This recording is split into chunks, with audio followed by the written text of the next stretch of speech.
जय हिंद दोस्तों, मैं राहुल सौरभ स्वागत करता हूं आपका अपने YouTube channel Chandragupta defence academy पर। यदि आप इंडियन आर्मी की किसी भी एग्ज़ाम की तैयारी कर रहे हैं तो आप इस वीडियो को ज़रूर लास्ट तक देखें, क्योंकि इस वीडियो में हम बात करने वाले हैं ओरिजिनल पेपर। और ये भी कहाँ का है, जो तुम्हें दिखाई दे रहा होगा कहाँ का है, Maratha light infantry centre Belgaum Bangalore का है। कहाँ का? Maratha light infantry centre Belgaum Bangalore. और किसका है? जनरल ड्यूटी जीडी का पेपर है। और सेट कौन सा सेट है? सेट ए। सेट ए। तो ठीक है, फिर इसका हम पूरा सॉल्यूशन करेंगे इस वीडियो में, इसलिए वीडियो को लास्ट तक ज़रूर देखते रहें। क्योंकि वीडियो में लास्ट तक बने रहने से क्या है कि आपको अच्छे से समझ में आ जाएगा आर्मी के पेपर को किस तरह से सेट किया जाता है। और वो भी जीडी का पेपर। बच्चे कहते हैं जीडी का पेपर बहुत कठिन आता है, कैसा आता है? तो जीडी का पेपर हमेशा नॉर्मल होता है, ज़्यादा कठिन नहीं होता है। इसलिए पेपर को लास्ट तक ज़रूर देखें वीडियो को। चलते हैं फिर अपने क्वेश्चन पर कि क्वेश्चन क्या है क्या नहीं है, कैसे क्वेश्चन है पेपर में, देखते हैं। और यदि आपने अभी तक हमारे चैनल को सब्सक्राइब नहीं किया है तो हमारे चैनल को सब्सक्राइब कर दें, क्योंकि चंद्रगुप्त डिफेंस एकेडमी के यूट्यूब चैनल पर ओरिजिनल पेपर, जीडी सेट आदि की वीडियो अपलोड होती रहती हैं। इसलिए हमारे चैनल को सब्सक्राइब ज़रूर कर लें और साथ ही बेल आइकन को प्रेस कर लें, जिससे कि आपको हर नई वीडियो की अपडेट सबसे पहले मिलती रहे। और कैसा पेपर है कैसा नहीं है, लास्ट तक बने रहें, देखते रहें और अपने दोस्तों तक वीडियो को शेयर ज़रूर कर दें, जिससे कि वो भी इस पेपर को देख सकें, ओरिजिनल पेपर। चलते हैं फिर अपने क्वेश्चन की तरफ कि हमारे क्वेश्चन क्या हैं। जीडी का पेपर है, जीडी का बेंगलोर सेंटर बेंगलोर का है, मराठा इन्फेंट्री का। तो हम क्वेश्चन देखते हैं अपने। सबसे पहला क्वेश्चन क्या है हमारा कि सबसे पहला क्वेश्चन है हमारा, दिलवाड़ा मंदिर किस धर्म से संबंधित है? हिंदू और जैन दोनों, हिंदू, जैन या बौद्ध? तो दिलवाड़ा जो मंदिर है, दिलवाड़ा मंदिर कहाँ से? पहले तो ये पता करते हैं कि दिलवाड़ा मंदिर है, ये है राजस्थान के माउंट आबू जिले में। कहाँ? माउंट आबू की पहाड़ी पर। और किस धर्म से संबंधित है? ये संबंधित है जैन धर्म से। किससे? जैन धर्म से। अगला क्वेश्चन, केंद्रीय फिल्म निर्माण संस्था भारत सरकार के किस मंत्रालय के अधीन आती है? तो जो हमारी जो फिल्म वगैरह बनती हैं, कौन सा मंत्रालय है जिसके अधीन आती हैं, कौन सा मंत्रालय इनको अप्रूव करता है, ये बताना है।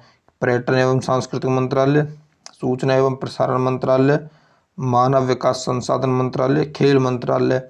तो ये आती हैं सूचना एवं प्रसारण मंत्रालय, ministry of information and broadcasting के अंतर्गत। ठीक है। अगला question, servant of India society की नींव किसने रखी? गोपाल कृष्ण गोखले, बाल गंगाधर तिलक, लाला हरदयाल, चित्तरंजन दास? तो किसने रखी है सर्वेंट ऑफ इंडिया सोसाइटी की जो नींव वो किसने रखी? तो वो रखी थी गोपाल कृष्ण गोखले ने। किसने रखी है? गोपाल कृष्ण गोखले ने। और गोपाल कृष्ण गोखले कौन थे? महात्मा गांधी के आध्यात्मिक गुरु भी गोपाल कृष्ण गोखले ही थे। अगला question, who had stabilized the four maths and मोनिट्स sets in the four corner of India? कि भारत के चारों कोनों में मठों की स्थापना किसके द्वारा की गई? माधवाचार्य, शंकराचार्य, रामानुज या भास्कराचार्य? तो किसने की थी? ये बताना कि भारत के जो चारों कोनों में जो मठ चलते हैं, जो आश्रम चलते थे पहले, उनकी स्थापना किसने की थी? उनकी स्थापना की थी किसने? आदि शंकराचार्य। किसने की थी? शंकराचार्य ने। अगला क्वेश्चन, मृदा अपरदन का मुख्य कारण है? जानवरों द्वारा अत्यधिक मात्रा में चरने के कारण, पेड़ों के काटने के कारण, उपरोक्त सभी घटक, या तीव्र गति से होता शहरीकरण? तो किसके कारण है कि जो मृदा अपरदन सबसे अधिक होता है? तो वो होता है ऑल ऑफ दी, मतलब सभी इसके कारण है। जानवर अधिक चराई कारण, पेड़ कटाई कारण, और जो शहरों का तीव्र गति से निर्माण हो रहा है उसके लिए जंगल हैं जो साफ किए जा रहे हैं, और जो मिट्टी है मृदा अपरदन बहुत अधिक मात्रा में होता है। अगला क्वेश्चन है, गंगा एवं ब्रह्मपुत्र की संयुक्त जलधारा किस नाम से जानी जाती है? पद्मा, सांगपो, मेघना, जमुना। तो तुम्हें बता दें कि तीन चार ऑप्शन है जिनमें से हमारे क्वेश्चन जो बनते हैं अलग अलग क्वेश्चन। तो क्या पूछा, क्या है यहाँ पूछा, गंगा और ब्रह्मपुत्र की संयुक्त जलधारा किस नाम से जानी जाती है? तो वो जानी जाती है वैसे तो मेघना के नाम से। किस नाम से जानी जाती है? मेघना। परंतु जब गंगा बांग्लादेश के अंदर जाती है तो गंगा का नाम बदल जाता है, वहाँ हो जाता है गंगा का नाम पद्मा। और यदि ब्रह्मपुत्र नदी जब चीन की तरफ जाती है कुछ हिस्सा, तो वो होती है सांगपो। क्या होती है? सांगपो। उसको ब्रह्मपुत्र नदी का नाम होता है सांगपो, गंगा का नाम पद्मा, और दोनों की संयुक्त जलधारा का क्या नाम है? वो है मेघना। क्या है? मेघना। तो इसका क्वेश्चन नंबर 6 का ऑप्शन सी करेक्ट होगा। अगला क्वेश्चन, क्वेश्चन नंबर 7, टोंडा जनजाति के लोग कहाँ पाए जाते हैं? जो टोंडा जनजाति है वो कहाँ पाई जाती है? वो होते हैं अरुणाचल प्रदेश, राजस्थान, तमिलनाडु, मध्य प्रदेश। तो टोंडा जनजाति के जो लोग हैं वो पाए जाते हैं कहाँ पर? तमिलनाडु में। ऑप्शन सी तमिलनाडु में। ठीक है। अगला क्वेश्चन, क्वेश्चन नंबर 8 देखते हैं। निम्नलिखित में से कौन सा जिला भारत की अंतर्राष्ट्रीय सीमा पर है? अतनंगा, पूर्वा, सिरसा या करीमगंज? तो कौन सा है जो कि भारत की अंतर्राष्ट्रीय सीमा पर है? वो है करीमगंज। कौन सा है? करीमगंज। अगला क्वेश्चन, अगला क्वेश्चन, क्वेश्चन नंबर 9, जावड़ी पर्वतीय स्थल किस राज्य में स्थित है? तमिलनाडु, उत्तर प्रदेश, केरल, उत्तराखंड? तो बताइए, जो जावड़ी है पर्वत है, एक पहाड़ का नाम है जावड़ी पर्वतीय स्थल, तो वो कहाँ पर है वो बताना है। तो वो कहाँ पर है? वो है तमिलनाडु। ए, तमिलनाडु में। तो जो पीडीएफ इसी कलर की है, इसमें कोई हमारा वो नहीं है कि जैसी पीडीएफ हमारे पास आई थी उसी पीडीएफ पे हमने जो बनाया है। ठीक है। अगला क्वेश्चन देख दो, क्वेश्चन नंबर 10, हरित क्रांति के जनक किसे कहा जाता है? तो नॉर्मन बोरलॉग, इनमें से कोई नहीं, डॉक्टर एम एस स्वामीनाथन या वर्गीस कुरियन, तो या वी कुरियन। तो किसको कहा जाता है? तो बताना कि हरित क्रांति का जनक, हरित क्रांति का जनक कहा जाता है ऑप्शन ए नॉर्मन बोरलॉग। किसको कहा जाता है? नॉर्मन बोरलॉग को। और भारत में पूछे तो भारत में डॉक्टर स्वामीनाथन को भी इसका एक महत्वपूर्ण कार्य किया था डॉक्टर स्वामीनाथन ने हरित क्रांति के लिए। तो इसका सही आंसर क्या होगा? इसका सही आंसर होगा नॉर्मन बोरलॉग। अगला क्वेश्चन चलते हैं। अगला क्वेश्चन क्या है? क्वेश्चन नंबर 11, फ्रांस का पहला राजा कौन था? मैर्टल, नेपोलियन, लुइस 14 या चार्ले मैगना? तो कौन था ये बताना है कि फ्रांस का पहला राजा। देखो, फ्रांस का पहला राजा बताना है कि फ्रांस का पहला राजा कौन था। क्वेश्चन के हिसाब से तो जो पहला राजा है वो कौन है ये बताना है कि क्वेश्चन के हिसाब से पहला राजा कौन है। वो है नेपोलियन। कौन है? नेपोलियन। परंतु वैसे कौन था रियल में जो फ्रांस का पहला राजा? तो वो था फ्रांसिस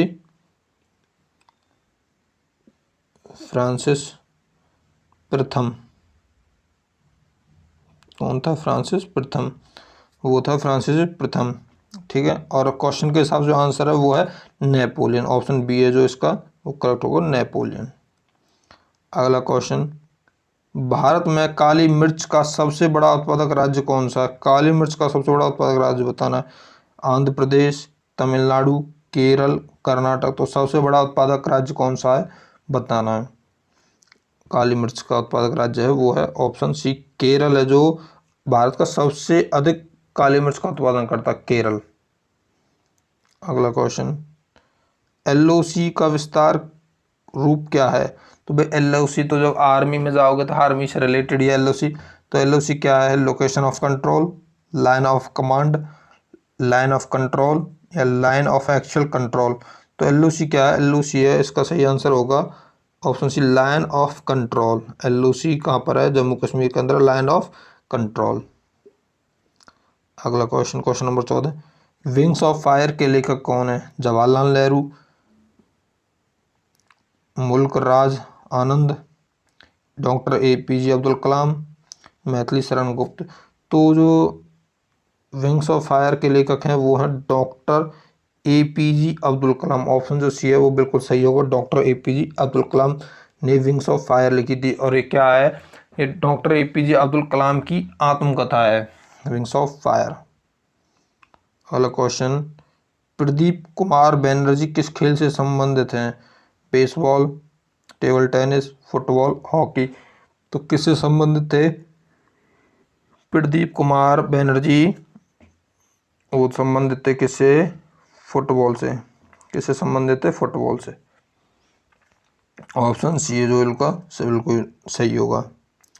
जो सेक्शन बी है, सेक्शन बी क्या है? वो साइंस का सेक्शन बी है, जनरल साइंस जीएस का है। तो 15 क्वेश्चन जीके के कंप्लीट हो चुके हैं। अब 16 क्वेश्चन जो है वो है साइंस का। और वीडियो को भी ज़्यादा से ज़्यादा बच्चों तक शेयर कर देना, शेयर ज़रूर कर देना, जिससे कि बच्चे भी इस वीडियो को ओरिजिनल पेपर की देख सकें। ठीक है, तो क्वेश्चन नंबर 16 देखते हैं क्या है कि अस्थायी निकायों के नियम को खालिस्तान के द्वारा खोजा गया था। जो लॉ ऑफ फ्लोटिंग, इंग्लिश में पढ़ लेना, क्योंकि अस्थायी निकाय हिंदी में हमने कहीं पढ़े नहीं है मोस्टली, तो इंग्लिश में पढ़ लेना। किसी अक्षर को अंग्रेजी में पढ़ लिया करो, किसी को हिंदी में, तो जो क्वेश्चन आसान हो जाता है। लॉ ऑफ फ्लोटिंग तो किसने दिया था? लॉ ऑफ फ्लोटिंग न्यूटन ने, हर्टज ने, आर्किमिडीज ने, या एली वार्ट्समैन ने। किसने दिया था? वो दिया था ऑप्शन सी, आर्किमिडीज ने। किसने दिए थे? लॉ ऑफ फ्लोटिंग दिया था आर्किमिडीज ने। अगला क्वेश्चन, क्वेश्चन नंबर 17, चाय का वनस्पति नाम, बॉटनिकल नेम ऑफ टी क्या है? ये बताना है। तो बताइए क्या होगा?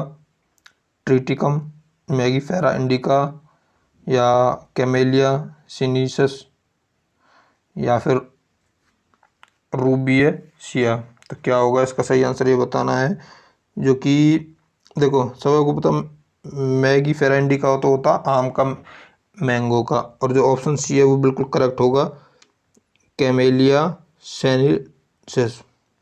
सिनेंसिस, कैमेलिया सिनेंसिस जो होगा वो किसका नाम है? चाय का। अगला क्वेश्चन, क्वेश्चन नंबर 18 है, जो क्वेश्चन नंबर 18 कि डायलिसिस का प्रयोग के इलाज में किया जाता है। जो डायलिसिस होती है उसका जो किसके लिए प्रयोग किया जाता है ये बताना है। किडनी मतलब गुर्दे के निर्बलता के लिए, मस्तिष्क रोग के लिए, हृदय दुर्बलता के लिए, इनमें से कोई नहीं। जो डायलिसिस किया जाता है वो किया जाता है किडनी फेलियर, मतलब गुर्दे की निर्बलता। जब गुर्दे, जो हमारी किडनी होती है वो ख़राब हो जाती हैं, कमज़ोर हो जाती है, तब हमारे जो डॉक्टर को द्वारा क्या किया जाता है? डायलिसिस की जाती है किडनी की। ठीक है भाई, अगला क्वेश्चन देखो, बंदूक से छोड़ी गई गोली में होती है। क्वेश्चन नंबर जो 19 है वो है कि बंदूक से छोड़ी गई गोली में होती है वो क्या होता है? ये बताना है कि दोनों गतिज ऊर्जा, बहुत स्थित ऊर्जा, मतलब बहुत kinetic and potential energy, kinetic energy गतिज ऊर्जा, इनमें से कोई नहीं, या पोटेंशियल एनर्जी स्थित ऊर्जा। तो क्या चीज़ होती है?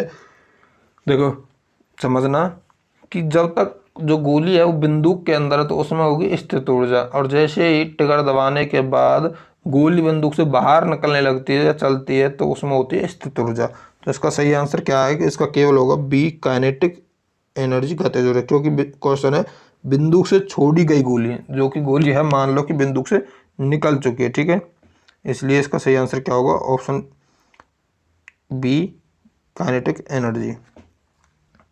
चलते हैं क्वेश्चन नंबर अगले पर, क्वेश्चन नंबर 20 है। जो देखो क्वेश्चन नंबर 20 है वो साफ दिखाई तो नहीं दे रहा, फिर भी जो इसमें लिखा हुआ अमोंग द फॉलोइंग, इसके हिसाब से बता सकते। जो ऑप्शन है निर्वात, जल, स्टील, हवा, इसके हिसाब से बताया जाएगा। क्वेश्चन क्या था? क्वेश्चन था कि जो ध्वनि की गति सबसे अधिक किस में होती है ये बतानी। निर्वात में, जल में, स्टील में, हवा में। तो ध्वनि की सबसे अधिक गति, चलो मैं लिख देता हूँ, स्पीड ऑफ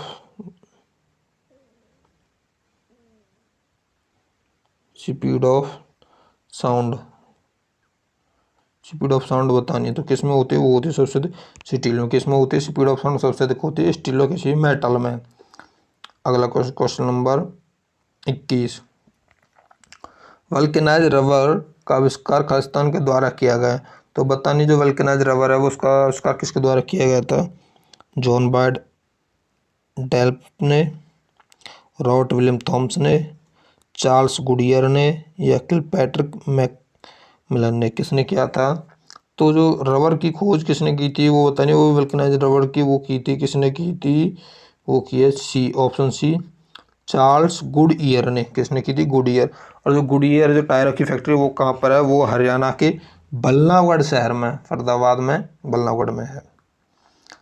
अगला question, question number 22, lens Khalistan से बनता है। Lens is made up of, तो लेंस बताना किससे बने होते हैं।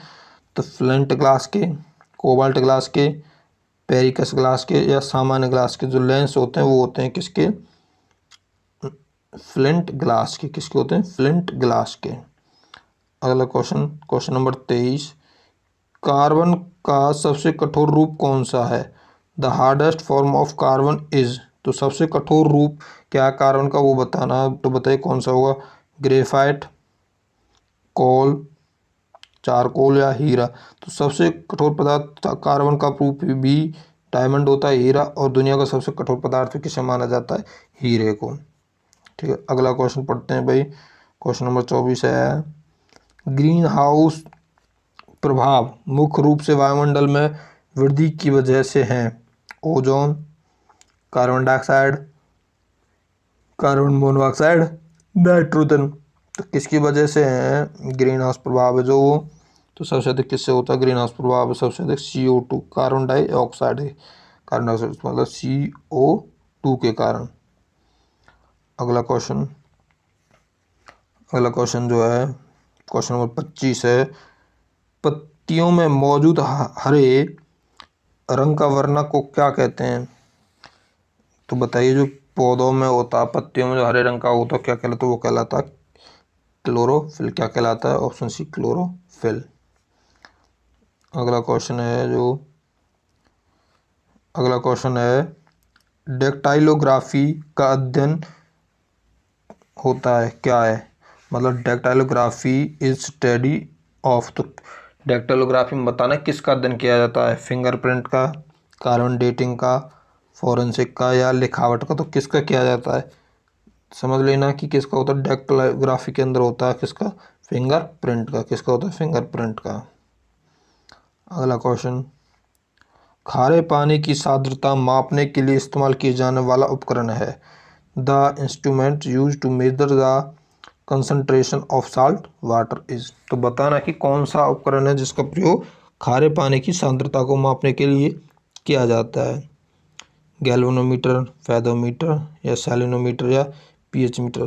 तो साफ साफ दिखाई दे रहा है, गैल्वेनोमीटर तो लाइट में होता है बिजली में, फेदोमीटर गहराई नापने के लिए, और pH मीटर अम्ल या क्षार नापने। तो इसका ऑप्शन सी बिल्कुल करेक्ट होगा।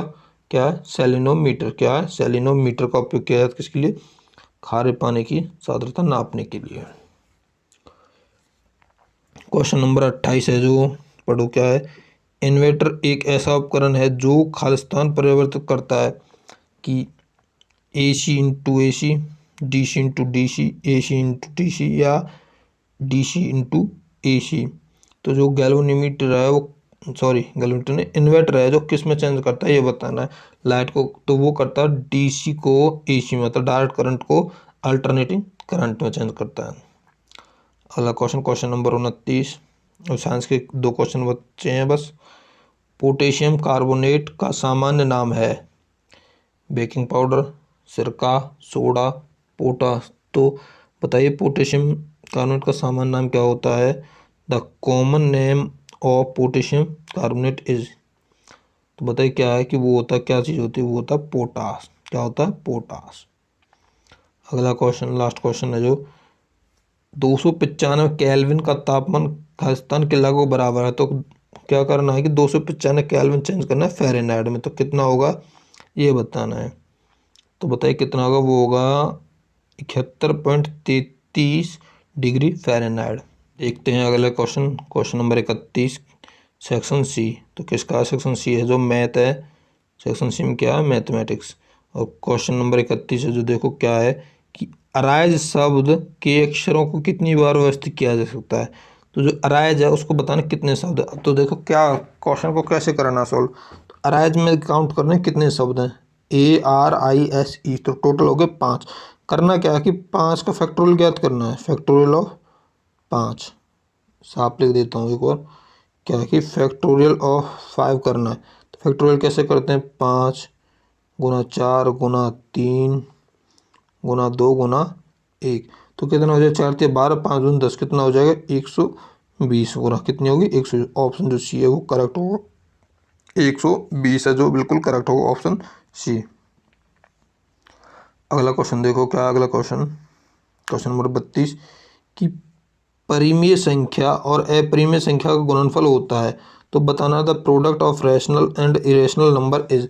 जो कि परिमेय अपरिमेय संख्या का गुणनफल कैसा होता है, वो हमेशा एक अपरिमेय संख्या हो। ध्यान रखना है कि वो हमेशा कैसी होती है, एक अपरिमेय संख्या।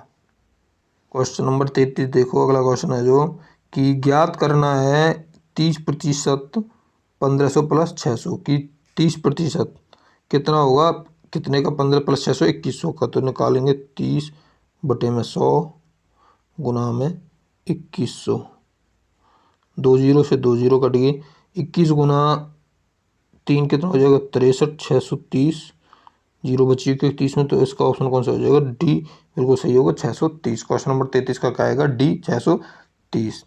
अगला क्वेश्चन पढ़ो क्या है, एक त्रिभुज की परिधि 600 मीटर है, यदि अनुपात 12 13 15 है तो सबसे लंबी भुजा ज्ञात करो। तो भी बताना कि सबसे लंबी भुजा क्या होगी, ये बताना है। तो सबसे लंबी भुजा बताइए क्या होगी। देखो अनुपात दे रखा तीनों भुजाओं को जोड़ दो, 12 13 15 को जोड़ेंगे तो कितना हो जाएगा, वो हो जाएगा 40, और परिधि बराबर दे रखी 600 के। तो सॉल्व करो कि मान लेते कि 40 बराबर 600, तो 1 बराबर 15 के हो जाएगा, क्योंकि 40 से भाग करेंगे तो हो जाएगा 15। अब सबसे बड़ी भुजा कितनी थी 15, तो 15 का मान के तो 15 गुना 15 कितना हो जाएगा 225।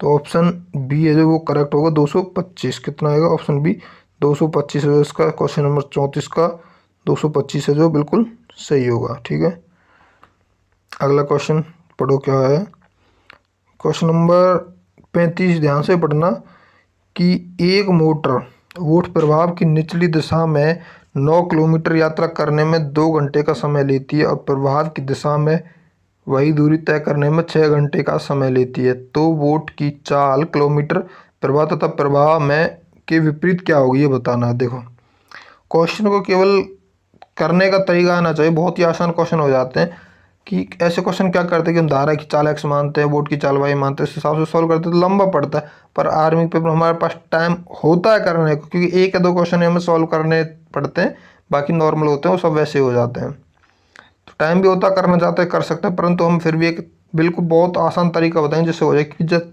हमारे ऑप्शन देखते हैं, बिना ऑप्शन के देखते हैं। देखो सबसे पहले लाइन क्या लिखी हुई है, वो लिखी है 9 किलोमीटर 2 घंटे में। भाई भाई मान लो 9 किलोमीटर 2 घंटे में जा रही है, 9 किलोमीटर कितने में 2 घंटे में, तो 1 घंटे में कितनी जाएगी, तो 4.5 किलोमीटर जाएगी, आधा 4.5 किलोमीटर तो जाएगी 1 घंटे में।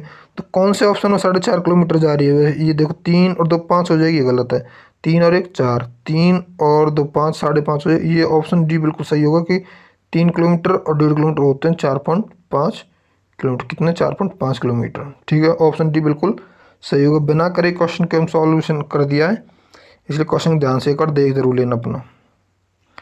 अगला क्वेश्चन, क्वेश्चन नंबर 36, एक व्यक्ति 320 आमों के विक्रय मूल्य पर 400 आम बेच देता है तो उसको कितने प्रतिशत घाटा होता है। भाई वो कह रहा है कि 400 आमों की जो कॉस्ट है कीमत, वो 320 को बेच देता है, तो भाई कितने आम कम ज़्यादा बेच दिए, कम बेच रहा है वो 80 खरीद के लाया, 400 बेच रहा 320 रुपये में। कहने का मतलब है कि किसी आम को खरीद के ला रहा है, उतनी आमों को 400 रुपये में बेच दे 320 रुपये में, तो भाई कितने रुपये का नुकसान हुआ, 80 रुपये का। किस पर, वो क्रय मूल्य 400 पर। प्रतिशत के लिए गुना में 100, 2 जीरो से 2 जीरो और 4 से 20, कितने प्रतिशत आ जाएगा, ऑप्शन बी 20% की उसे घाटा होगा, हानि होगी, वो होगा कितना 20%। अब देखो कि क्वेश्चन में गलती कितनी है, इसी क्वेश्चन में जो गलती है वो यही है कि इंग्लिश में देखो और हिंदी में देखो, हिंदी में लिखा वो घाटा और इंग्लिश में लिख दिया क्या, प्रॉफिट। हिंदी में घाटा लिख रखा है, इंग्लिश में लिख दिया प्रॉफिट परसेंटेज। तो क्वेश्चन को ध्यान से एक और पढ़ना जरूर है, ये भरोसा मत करना कि आर्मी वालों ने टाइप किया, पेपर क्या किया है आर्मी वालों ने टाइप किया तो गलती नहीं हो सकती। गलती हो सकती है किसी से भी, टाइप करने में किसी से भी गलती हो सकती है, इसलिए ध्यान से देखना है कि लिखा क्या हो, इंग्लिश हिंदी में। खास तौर से क्या है कि छोटे जो क्वेश्चन है उनको ज़रूर हिंदी इंग्लिश दोनों लैंग्वेज में पढ़ लेना है। और यदि कोई क्वेश्चन कभी हिंदी में गलत होता तो हमेशा प्राथमिकता दी जाती है इंडिया के अंदर इंग्लिश लैंग्वेज को, हिंदी को नहीं दी जाती, इसलिए इंग्लिश को दी जाती है। पर जो अब देखो हमने क्या घाटा हानि निकाली और इसमें क्या पूछा, प्रॉफिट परसेंटेज पूछा है, तो क्वेश्चन एक गलत है। अगला क्वेश्चन पढ़ते हैं। क्वेश्चन नंबर 37 है जो 7 लड़कों की आयु का औसत कितना है, वो है 20 वर्ष। यदि 6 लड़कों की औसत आयु 19.5 वर्ष हो तो 7 लड़की की आयु कितने वर्ष का होगी, ये होता नहीं। तो कोई औसत कैसे निकालते, तो कुल योग क्या होता है, वो संख्या गुना में औसत करते हैं। 20 गुना में 7 हो जाएगा 140, और 6 गुना में 19 से ही 1/2 करें तो ये कितना हो जाएगा, 6 की गुना और 19 से 1/2 गुना करेंगे तो बताइए कितना होगा, वो होगा 117, क्योंकि 19 छिके 114 होते हैं और 3 और जुड़ेंगे आधे तो 117। 117 को घटाएंगे जब 140 में घटाएंगे कितना आएगा, 23 साल। कितना आएगा, 23 ईयर। ऑप्शन बी है जो बिल्कुल करेक्ट होगा, 23 साल। ठीक है भाई, कितना आएगा, 7वें लड़के की आयु कितने की, वो आ गई 23 साल। अगला क्वेश्चन देखो, क्वेश्चन नंबर 38 कि which is the next number of series है कि 5, 25, 125। अगली संख्या क्या होगी भाई, 5 है, 25, 125, अगली संख्या कितनी, 625 होगी, सीधी है कि 5 गुना में 25, 25 पंजे 125, 25, 125 गुना में 5 करेंगे तो 625 हो जाएगी। अगला क्वेश्चन है जो समय कार्य का है, देखो क्या है कि ए बी एक काम को 10 दिन में कर, ए बी एक काम को 10 दिन और 15 दिन में पूरा कर सकते, मतलब ए कितने दिन में कर रहा है भाई, वो कर रहा है 10 दिन में, और बी कितने दिन में कर रहा है, वो कर रहा है 15 दिन में। दोनों कैल्शियम ले लेते हैं 30। ठीक है, अब आगे पढ़ते हैं। यदि यदि ए काम शुरू करता है, दोनों एक दिन छोड़कर दोनों साथ काम करते हैं, मतलब एक दिन छोड़ के वो काम कर रहे हैं, दोनों साथ में भी काम कर, तो काम कितने दिन में खत्म हो ये बताना है। दोनों क्षमता निकालने तो में 3 आ जाएगी, इससे 2 तो टोटल हो गए 5। दोनों साथ काम करें, जो ए प्लस बी दोनों काम करें तो एक दिन 5 काम करते हैं, 30 काम कितने दिन में हो जाएंगे, 6 दिन में। 30 काम हो गए 6 दिन, पर वो क्या रहा है, एक दिन छोड़कर काम कर रहे हैं, मतलब 6, मतलब 5 काम करने में 2 दिन लगेंगे, मतलब 6 दूनी 12 दिन। कितने दिन में, 12। तो कौन सा ऑप्शन आएगा, इसका ऑप्शन आएगा बी 12। कौन सा उत्तर होगा इसका, होगा आंसर जो बी 12 दिन में, क्योंकि बीच में काम एक दिन छोड़ देते वो दिन भी हमें काउंट करना पड़ेगा। अगला क्वेश्चन, क्वेश्चन नंबर जो है 40, वो क्या है कि यदि कोई घटना घटित नहीं हो सकती तो इसकी संभावना है 1, 3/4, 0, 1/2। देखो ये प्रायिकता का, प्रोबेबिलिटी का, तो प्रोबेबिलिटी क्या होती है, अधिक से अधिक हो सकती है 1 और कम से कम होगी बस 0। 0 से छोटी नहीं होगी, 1 और 0 के बीच में होती है प्रोबेबिलिटी हमेशा। तो 1 तो सही है, उसमें घटित हो सकती है, 0 भी घटित हो सकती है, जो 1/2 वो भी घटित हो सकती है, क्योंकि 1/2 इनके बीच में आधा आएगा। जो 3/4 इसका सही आंसर, क्योंकि ये घटित नहीं हो सकती, क्योंकि 3/4 भाग करेंगे जो 0.7 के लगभग होगी, तो इसलिए ये घटित नहीं हो सकती। 0 से छोटी संख्या वो घटित नहीं होगी, तो इसका आंसर क्या होगा, क्योंकि घटित नहीं होने की संभावना पूछी है, E0 पूछा है, तो ऑप्शन बी बिल्कुल सही है। अगला क्वेश्चन पढ़ो। दो संख्याओं का अंतर 2 है, उनके वर्गों का अंतर 28, तो योग कितना होगा। तो क्वेश्चन में क्या दे रखा, x माइनस वाई। मान लो दो संख्या थी भाई हमारी 2। चाहत अगर तुम ये सोच रहे हो कि सर एक्स वाई मान रहे हैं कर रहे हैं, तो देखो होने को तो 1 मिनट का केवल अंतर से इसको भाग कर दो, 2 से 28 को भाग कर दो, 14 आ जाएगा सीधा उत्तर। जो इसका आंसर होगा कितना होगा, 14। पर क्यों होगा, कैसे, वो एक बार समझ जरूर लेना चाहिए, कि समझने से समझ में आ जाता अच्छे से। और देख क्या रखा, x² माइनस y² बराबर 24। तो ये क्या है, a² माइनस b²। तो क्या होता है, a² होता है, एक और प्लस लिख देते हैं, x प्लस वाई, और एक और x माइनस वाई, तो ये बराबर 24 के। और हमें पता है x माइनस वाई की वैल्यू कितनी, 2। 2 से इसको काट देंगे, कितने, 28 थी, 28 को 2 से काटेंगे, कितनी बार कट जाएगी, 14 बार। तब आएगा x प्लस वाई, मतलब संख्याओं का योग है वो आएगा, तब आएगा कितना, 14। ठीक है, अब क्वेश्चन समझ में आ गया होगा कि क्या था क्वेश्चन में, a² माइनस b² बराबर क्या होता है, एक और प्लस लिख देते हैं, एक और हमें माइनस की वैल्यू हमें दे रखी थी, प्लस की वैल्यू हम निकाल लेंगे। ठीक है भाई, तो 41 का ऑप्शन बी बिल्कुल करेक्ट होगा। एक बल्लेबाज 12वीं पारी में 63 रन बनाता है, जिसके कारण औसत रन 2 बढ़ जाता है। तो वो पूछ रहा है कि 12वीं पारी के बाद नया औसत कितना होगा। देखो करना क्या है कि जो 2 बढ़ रहा है ना, तो 2 की गुना 12 से करनी, 24, 12 गुना 2 कितना हो जाएगा 24, और 24 को घटाना किस में से, 63 में से 24 घटा देना बस। 24 घटा कितना आएगा 39। 39 जो ये आया है ना, ये आया 11 पारियों का। 11 पर 12वीं कितना, नए के बाद कितना 12वीं को 2 बढ़ रहा है, 39 और 2 41, कितना आएगा ऑप्शन जो सी है वो बिल्कुल सही होगा 41। कितना आएगा इसका सही आंसर कितना आएगा 41, ऑप्शन सी 42 का क्या होगा 41 सी। अगला क्वेश्चन, क्वेश्चन नंबर 43 है। देखो क्या है कि 1589 मिलीग्राम को ग्राम में बदलना। ग्राम में बदलने के क्या करते, केवल 10 से भाग करते हैं। तो 10 से भाग करेंगे तो एक क्या होगा कि 1589/10, 10 से जब भाग करेंगे पॉइंट लग जाएगा यहाँ, ये हो जाएगा 158.9 ग्राम। ऑप्शन बी जो इसका बिल्कुल करेक्ट आंसर होगा। अगला क्वेश्चन, निम्न श्रेणी में अगली संख्या क्या होगी, 31, 7, 25, 13, 19, 13। तो क्या होगी अगली संख्या, क्या होगी ये बतानी है। देखो क्या है कि इस हिसाब से भाई देखो, एक छोटी चीज़ है, 25 और 31 से 25 के बीच में कितना अंतर है, 6 का अंतर। इनके बीच में कितने का अंतर है, 6 का। फिर कितना अंतर, 6, फिर 6 का अंतर, तो आगे 6, तो ये घटते जा रहे हैं। 31 से 25, 25 से 19, और 19 से अगली संख्या कितनी आएगी वो बतानी है।